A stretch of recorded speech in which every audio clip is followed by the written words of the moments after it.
I knew that man before my sister ever said his name, I said quietly, lifting my glass just enough to hide the way my hand trembled, because at that exact moment, sitting at my own family dinner table, I realized I was the only person in the room who wasn't supposed to recognize him, and somehow, everyone else already did. The dining room looked exactly the way I had arranged it that afternoon, the long oak table polished until it reflected the warm overhead lights. The plates set evenly with the good china I only brought out for special occasions, the scent of roasted chicken and rosemary still lingering in the air, everything carefully prepared to feel like family, like something steady and safe. But the moment Linda walked in with him, everything shifted in a way I couldn't explain, like a quiet crack running through something that used to be solid. "Margaret, this is Richard," she said with a bright smile that didn't quite reach her eyes, her hand resting lightly on his arm as if she wanted everyone to see exactly who he was to her, and for a second, I forgot how to breathe, because I had seen that face before, not across a dinner table, not in a warm, familiar home, but in a place that smelled like paper and ink and something colder, a place where signatures mattered more than words, and promises were written in language most people never fully understood. I smiled. Because that's what I've learned to do over the years. You smile first, you observe second, and you speak last if you speak at all, so I nodded politely and said, "Nice to meet you," even though the words felt strange in my mouth, like I was repeating a line from a script I didn't agree to, and he nodded back with a calmness that felt rehearsed, like he had already prepared for this moment long before stepping into my home. I took my seat slowly, smoothing my napkin over my lap, giving myself just enough time to study the room without making it obvious, and that's when I noticed it. Not one of them looked surprised, not Daniel, not Sophia, not even my own grandson who usually reacted to everything with wide, curious eyes. They were all too composed, too normal, as if this introduction was something they had already processed, already accepted, and I was the only one catching up. "So, how did you two meet?"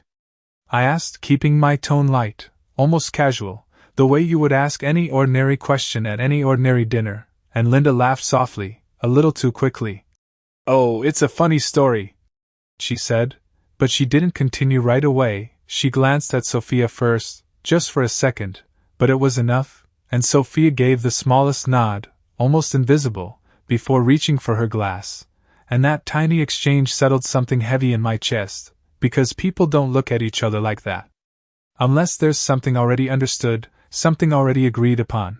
Daniel cleared his throat and started talking about work, something about a new project, something meant to fill the silence, to redirect the attention, and everyone followed along as if that had been the plan all along, as if the introduction had already served its purpose and didn't need to be examined any further, and I listened, I nodded. I even smiled at the right moments, but inside, I was somewhere else entirely. Flipping through memories that suddenly didn't feel as distant as they once had, a quiet office, a stack of documents, a man sitting across from me explaining things in a calm, measured voice, and now that same voice was asking Daniel to pass the salt as if nothing in the world had ever been out of place. I reached for my water glass again, just to steady my hands, and that's when I understood the most unsettling part of all of this. It wasn't just that I recognized him, it was that no one seemed surprised that I might, and in a room full of people who had known me for decades, that silence spoke louder than anything they could have said, because silence like that doesn't happen by accident, it happens when everyone already knows something, and has decided not to tell you. I kept my smile in place long after everyone else had started eating, because once you let it drop, people begin to ask questions, and I was not ready to give them any answers yet, not when I did not even understand the full shape of what I was looking at, so I focused on the small things instead, the clink of silverware against plates, the quiet hum of the refrigerator. In the next room, the way the overhead light cast soft shadows across the table, anything to keep my mind steady while everything inside me was shifting into something colder and more alert. Richard spoke easily, too easily for a man who had just been introduced to a room full of strangers, his voice calm and measured, the same tone I remembered from years ago, when every word he said had sounded reasonable, professional, trustworthy, and I realized that was exactly how he operated, not by force, not by raising his voice, but by making everything seem so normal that you would never think to question it until it was far too late. "Margaret, have you lived in this house long?" he asked, turning his attention to me with a polite smile, and for a moment the room felt smaller, like every wall had leaned in just slightly to hear my answer, and I met his gaze steadily, giving him the same calm he offered me. "Over 30 years," I said, my voice even, controlled. "My husband and I built our life here." And I watched carefully as something flickered in his eyes, not surprise, not confusion, but recognition, the kind that comes from knowing more than you are willing to say out loud. Linda reached for her wine glass quickly after that, taking a longer sip than usual, and Sophia adjusted the plates in front of her as if they needed straightening, small, meaningless movements that only drew more attention to the tension they were trying to hide. And Daniel, my own son, kept his eyes on his plate, cutting his food into smaller pieces than necessary, avoiding the space between us where something unspoken was growing heavier by the second. I let the silence stretch just a little longer than comfortable, because silence has a way of revealing what words try to hide, and no one rushed to fill it this time, no one laughed, no one changed the subject right away. And that told me more than any explanation ever could. It told me they were waiting, not for the conversation to move forward, but for me to decide how much I understood. I leaned back slightly in my chair, folding my hands in my lap, giving myself the posture of someone completely at ease, even though my thoughts were moving quickly now, connecting details I had ignored before, pieces that had never quite made sense until this moment, and I asked the question as gently as possible. "So, Richard, what kind of work do you do?" Knowing full well that I already knew the answer, but needing to hear how he would say it now, here, in front of everyone. He paused, just for a fraction of a second, but I saw it, that tiny hesitation before he replied. "I used to work in estate planning," he said, his tone carefully neutral. "These days I keep things simple." And there it was, not a lie exactly, but not the truth either, just enough information to sound harmless, to pass without challenge, unless you already knew what was missing. I nodded slowly, as if that answer satisfied me, as if I had no reason to question it, and I could feel it then, the shift around the table, the subtle easing of tension, the almost imperceptible exhale from more than one person. And that confirmed everything I needed to know in that moment. They had been waiting to see if I would recognize him, and more importantly, if I would say it out loud, and when I did not, when I chose to remain silent, they relaxed, thinking they were still in control of whatever story they had built without me. I picked up my fork again and took a small bite, chewing slowly, thoughtfully, as if nothing had changed, but inside, something had already settled into place.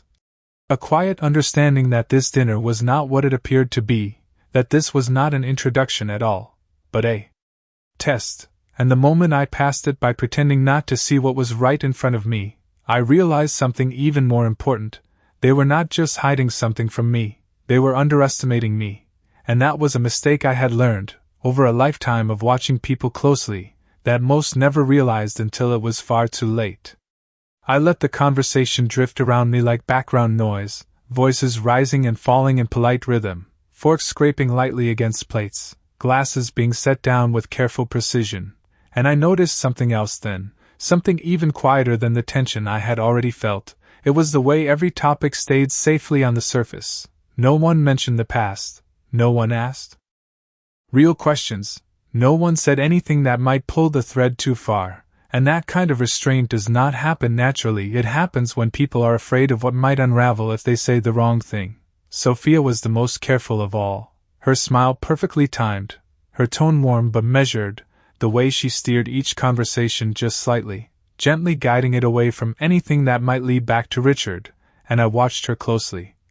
Because I had seen that kind of control before.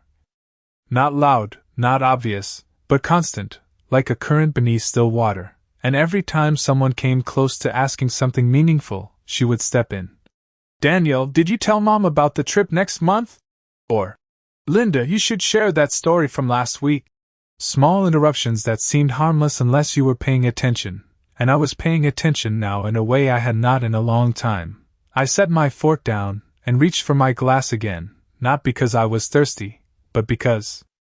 it gave me a reason to pause, to think, to listen more than I spoke, and that was when I heard it, not clearly, not enough for anyone else to notice, but enough for me, a quiet exchange between Linda and Sophia when they thought no one was watching, just a few words, barely above a whisper. "She seems fine," Linda said, and Sophia replied just as softly, "Of course she does." And they both smiled right after, as if nothing had been said at all, but that single moment settled something deeper inside me, because those were not the words of people caught off guard, those were the words of people who had expected a reaction and were relieved not to see one. I leaned back slightly, letting my shoulders relax, giving them exactly what they wanted to see, calm, composed, unaware. Because if they believed I had missed it, then they would stop hiding so carefully, and people always reveal more when they think they are safe. So I asked another simple question, one that sounded like it belonged in any ordinary dinner. "How long have you two been seeing each other?" And Linda answered quickly this time, too quickly. "A few months," she said, and Richard nodded in agreement, but there was something off about the timing, the way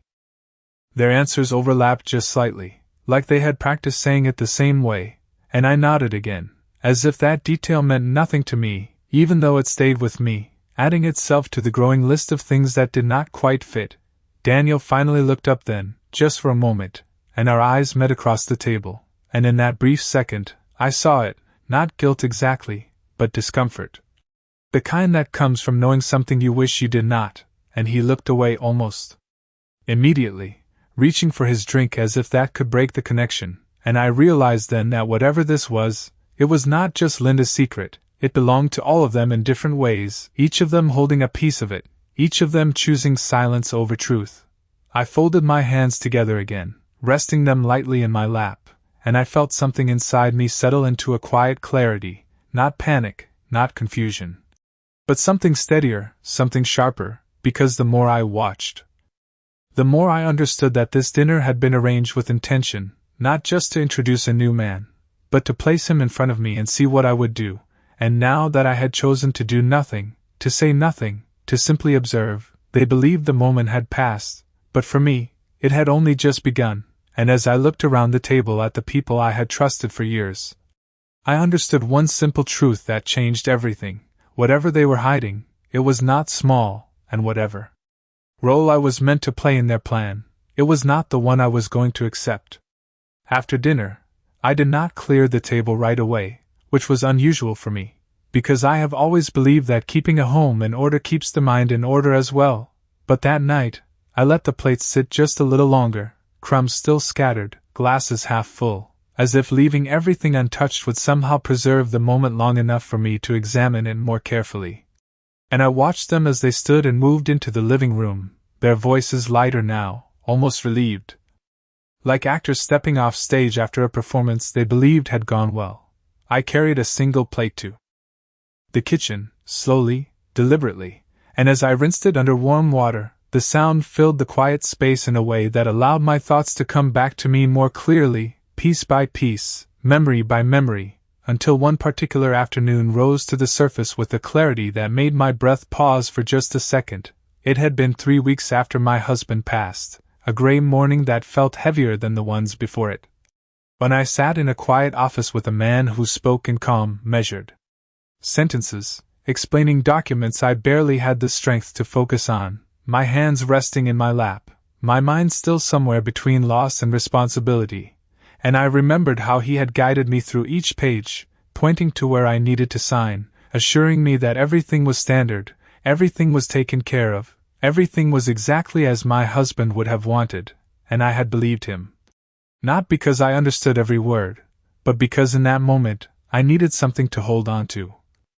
Something steady, something that felt like certainty. The faucet continued to run as I stood there, my hands motionless under the stream, because now, standing in my own kitchen, I could see that memory from a different angle, not as a grieving wife trusting a professional, but as someone who had been too vulnerable to question what should have been questioned, and I saw the details I had missed, the way he avoided certain explanations, the way he redirected when I asked for clarification, the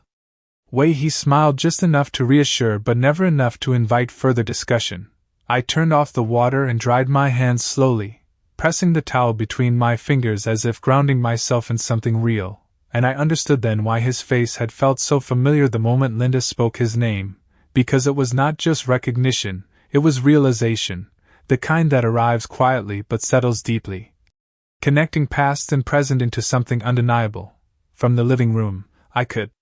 hear Sophia laughing, a soft, controlled sound, followed by Linda's voice and then Richard's, blending together as if they had known each other far longer than a few months. And that detail mattered more than anything they had said at the table, because people do not move that comfortably around each other without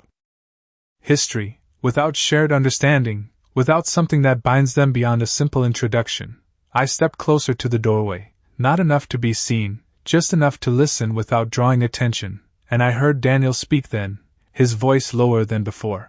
"Everything is fine," he said, and there was a pause after that, a silence that felt heavier than any words, and then Sophia responded quietly, "It will be." And that was all, just 2 short sentences, but they carried a weight that settled firmly in my chest, because they were not discussing the past, they were talking about something still in motion, something not yet finished. I remained where I was for a moment longer, letting the quiet settle around me, and I felt a shift inside myself that was no longer uncertain or reactive, but steady and deliberate, because whatever had been set in place without me, whatever decisions had been made in rooms I was no longer invited into, had now stepped into my home, into my space, into my awareness, and the moment that happened, it stopped being something hidden and became something I could confront in my own way, on my own time, and I realized as I turned back toward the kitchen, picking up another plate with calm, steady hands, that the most dangerous mistake they had made was not bringing him to dinner. It was believing that I would remain the same woman who had signed those papers without asking the right questions, because that version of me no longer existed. And the silence I had chosen tonight was not weakness, it was the beginning of something they had not yet prepared for. That night, after they had all left and the house finally settled back into its familiar quiet, I did not go upstairs right away. I remained in the kitchen with only the small light above the sink turned on, the rest of the house dim and still, because silence like that has a way of bringing truth closer, and I needed to think without interruption, without performance, without the careful masks everyone had worn at dinner. I dried the last dish slowly and set it in its place, my movements steady, deliberate, almost ritualistic, and then I walked to the drawer near the corner of the counter, the one I had not opened in months, maybe longer, because some things you do not revisit unless you are ready to see them differently, and tonight, I was ready. Inside were folders, neatly stacked, labeled in my own handwriting, documents from years of managing a household, a life, a marriage built over decades, and beneath them, tucked carefully as if I had known one day I would need them again, were the papers from that time, the ones I had signed without fully understanding, the ones that had quietly shifted everything after my husband was gone. I carried the folder to the table and sat down, the chair creaking softly beneath me, and I opened it with calm hands, not rushing, not hesitating, just turning each page one at a time, reading now with a clarity I had not possessed before, and the words looked different tonight, not because they had changed, but because I had. Phrases that once felt complex but harmless now stood out sharply, details that had seemed routine now carried weight. And I could see the structure beneath them, the careful arrangement of language designed to guide, to redirect, to limit. I traced one line lightly with my finger, remembering the moment it had been presented to me, how I had nodded, how I had trusted, and then I saw it, not hidden, not erased, just placed where someone grieving might not look closely enough, a clause that shifted control in a way I had never fully questioned, and beside it, a signature line that bore my name. Written in my own hand, steady at the time, unaware of what it truly meant. I leaned back slowly, closing the folder without any sudden movement, because anger would not serve me now, reaction would not help me understand, and what I needed more than anything in that moment was clarity, not just about the document, but about the people who had brought that man back into my life as if he belonged there. I thought about Linda, about the way she had smiled too brightly, about Sophia and her careful control of every conversation, about Daniel and the silence he had chosen instead of honesty, and I realized something that settled deep and firm inside me. This was not coincidence. This was not a simple introduction. This was continuation, something that had begun years ago and was now unfolding again in a different form. I stood up and walked to the window, looking out into the dark yard, the faint outline of the trees steady against the night sky, and I placed my hand lightly against the glass, grounding myself in the present, because whatever had been done before could not be undone, but whatever was happening now could still be understood, and more importantly, it could be answered. I turned back toward the table, the folder still resting there. And I did not put it away this time. I left it open, visible, because hiding it again would only return me to the same place I had been before, and I was no longer willing to live inside something I did not fully see. And as I turned off the kitchen light and let the room fall into darkness, one thought remained clear, steady, and certain. They believed I had already played my part in their story, but they had forgotten something simple and very important: the story was not over. And I had just begun to read it properly. The next morning, I woke earlier than usual, not because I had somewhere to be, but because my mind had already moved ahead of me, piecing together questions that needed answers, and for the first time in a long while, I did not feel the weight of confusion. I felt direction. The house was quiet in that familiar early morning way, sunlight just beginning to filter through the kitchen window, casting long, soft shadows across the table where the folder still rested exactly where I had left it. Open, waiting, and I walked toward it without hesitation, my steps steady, my thoughts already settled into something more deliberate than the uncertainty of the night before. I made a cup of coffee, simple, black, the way I have always preferred it, and I sat down, not rushing to read again, but allowing myself a moment to think clearly about what I needed to do next, because understanding something is only the first step. Knowing how to respond is what changes everything. I reached for my phone and scrolled through contacts I had not touched in years, names that belonged to a time when decisions were handled differently, when I was more involved, more aware, and then I stopped at one name in particular, someone my husband had trusted long before everything had been handed over to Richard, someone who had always insisted on clarity, on transparency, on making sure every detail was understood before any paper was signed, and I pressed call before I could second-guess myself. The line rang twice before a familiar voice answered, older now, but steady in a way that immediately grounded me, and I introduced myself, calmly, without urgency, explaining that I had some documents I needed reviewed, nothing more. Nothing less, and there was a pause on the other end, not of hesitation, but of recognition, as if my name alone carried a context that had never fully disappeared, and he agreed to meet that afternoon. I set the phone down gently and looked back at the papers in front of me, feeling something shift inside me again, not fear, not doubt, but a quiet sense of control returning, because whatever had been done before had relied on me not asking questions, on me accepting things at face value. And that was no longer the case. I spent the next hour going through each page,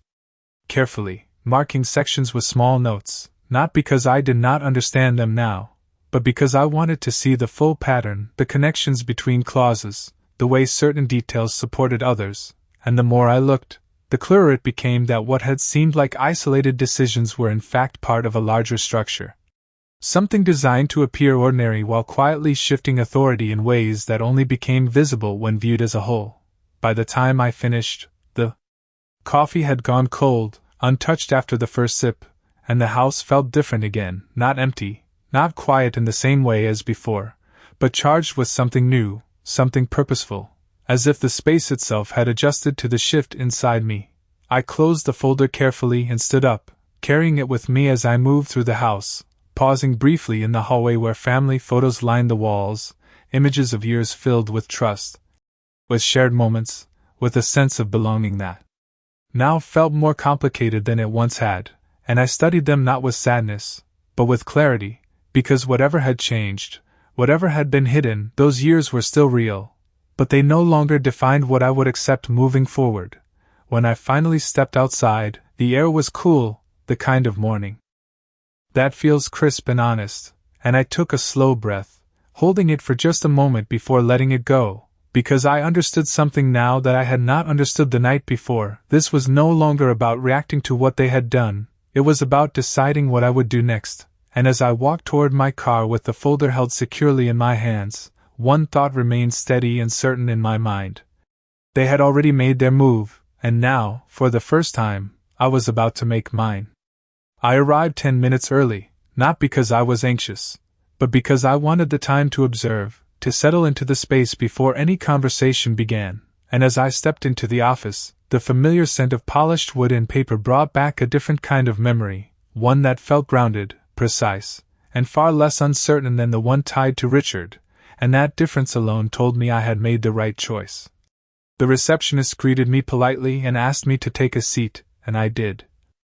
Placing the folder carefully on my lap, my hands resting over it not out of nervousness, but with a quiet sense of purpose, because everything I needed to understand was already here. I just needed someone who would read it without assumption, without agenda. When he walked out to greet me, his expression shifted slightly the moment he recognized my name, not in surprise, but in something closer to concern. The kind that comes from knowing there is more beneath the surface than what has been said, and he led me into his office without unnecessary words, closing the door behind us with a soft, deliberate motion. I placed the folder on his desk and opened it, turning it toward him, and for a moment neither of us spoke, because silence like that allows the truth to arrive without interruption, and as he began to read, I watched carefully, not his hands, not the pages, but his expression. The small changes that reveal more than any explanation, the tightening around his eyes, the pause that came just a fraction longer than expected, the slight shift in posture when he reached a particular section. "Did you understand this when you signed it?" he asked finally, his voice calm but more serious now, and I met his gaze without hesitation. "No," I said simply, because there was no reason to pretend otherwise, and he nodded slowly, as if confirming something he had already suspected. He continued reading, flipping through each page with care, and the room remained quiet except for the soft sound of paper moving, and I felt something steady inside me, not fear, not regret, but clarity, because whatever he was about to say, I was ready to hear it, fully, without avoiding any part of it. When he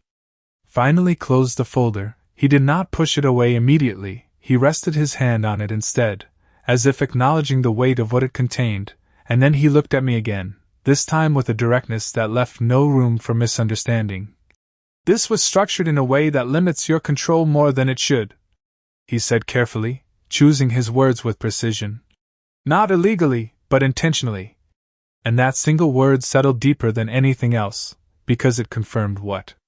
I had already begun to understand. This was not a mistake, this was not an oversight, this was design. I nodded once, slowly, taking in the full meaning of that without reacting outwardly, and I asked the only question that mattered now. "Can it be changed?"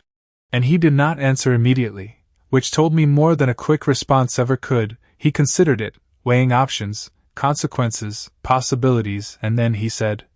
"Not directly, but there are ways to regain control if you are willing to act carefully." And that was enough, not a solution yet, but a direction, something real, something actionable. I leaned back slightly in my chair, letting that settle into place, and I realized something in that moment that shifted everything into focus. Whatever had been done before had relied on me staying passive, staying uninformed, staying quiet. But the moment I chose to step into this, to ask, to understand, to act, the balance changed. Not all at once, not dramatically, but enough to matter. I closed the folder myself this time, my hands steady, my movements deliberate, and I stood up, thanking him without excess, because there was no need for more words than necessary. And as I walked out of that office into the bright afternoon light, I felt something I had not felt the night before, not just awareness, but control. Returning in small, precise pieces, and with it came a quiet certainty that whatever they believed they had secured, whatever plan they thought was already complete, was not as final as they imagined, because I now understood the rules of the game they had been playing, and more importantly, I was no longer willing to sit at the table without making my own move. When I returned home that afternoon, I did not rush inside the way I normally would. I paused for a moment at the front door, my hand resting lightly on the handle, because something about crossing that threshold felt different now, not heavier, but more deliberate, as if I was stepping into a space that no longer belonged to the version of me they had been counting on. The house was quiet when I entered, the same familiar stillness. But now it felt less like comfort and more like a place where things had been happening just out of sight, decisions made, conversations held, plans formed without me, and I walked through each room slowly, not searching for anything specific, but allowing myself to see everything more clearly than before, the way you do when you realize something has been hidden in plain sight all along. I set the folder down on the table again, this time not opening it immediately. Because what I needed next was not just in those pages, it was in understanding how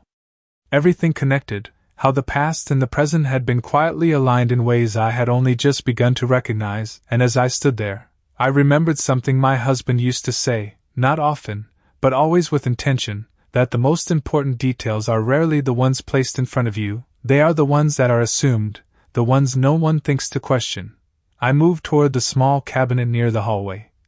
The one where we kept older records, things that had not been needed in years but had never been thrown away, and I opened it carefully, sliding out a box that felt lighter than I expected, and I carried it to the table, placing it beside the folder as if the two belonged together, because now, I suspected they did. I opened the box and began sorting through its contents, old correspondence, copies of earlier documents, notes written in my husband's careful handwriting, and as I read through them, slowly, methodically, I began to see the contrast between what had been originally intended and what had eventually been executed, the language different, the tone different, the structure subtly altered in ways that would not stand out unless you knew what you were looking for, and now, I did. I paused when I found a letter, folded neatly, dated just months before everything had changed. And I read it carefully, each word settling into place with quiet precision, because in it, my husband had outlined his expectations clearly, not in legal language, but in plain, direct sentences, the kind he used when he wanted to make sure nothing could be misunderstood, and what he described did not match what I had signed, not even close. I set the letter down and leaned back slightly, letting that realization settle without rushing to react. Because this was not just about a single document anymore, this was about a pattern, a sequence of changes that had been introduced step by step, each one small enough to pass unnoticed, but together, significant enough to shift everything. From the silence of the house, I could almost hear echoes of conversations I had not been part of, decisions framed as practical, necessary, efficient, all words that sound reasonable until you look at what they are actually used to justify, and I understood now why Richard had reappeared. Why Linda had introduced him the way she did, why Sophia had controlled every moment of that dinner, because this was not something new, this was something continuing, something that had never truly ended. I closed the box slowly, placing my hand on top of it as if grounding the moment, and I felt something settle into place inside me once again. Not anger, not even disappointment, but a clear, steady resolve, because whatever they believed had already been secured. Whatever outcome they thought was inevitable, had been built on the assumption that I would never look closely enough to see the full picture, and now that I had, that assumption no longer held. I stood up and carried both the folder and the box to the side table near the window, placing them there where the light fell directly across them, because I was done keeping things in the dark. And as I looked out at the quiet street beyond the glass, one thought remained constant and unwavering. They had already shown me enough to understand their plan, and now, it was only a matter of deciding exactly how and when I would respond. The following evening, I set the table again, not because I needed to, but because I wanted everything to feel exactly as it had before, the same plates, the same arrangement, the same quiet order that had always defined this house. Because when everything looks familiar, people lower their guard, they stop looking for changes, and that was exactly what I needed. I sent a simple message earlier that day, inviting them all back. Nothing unusual, nothing urgent, just another family dinner, and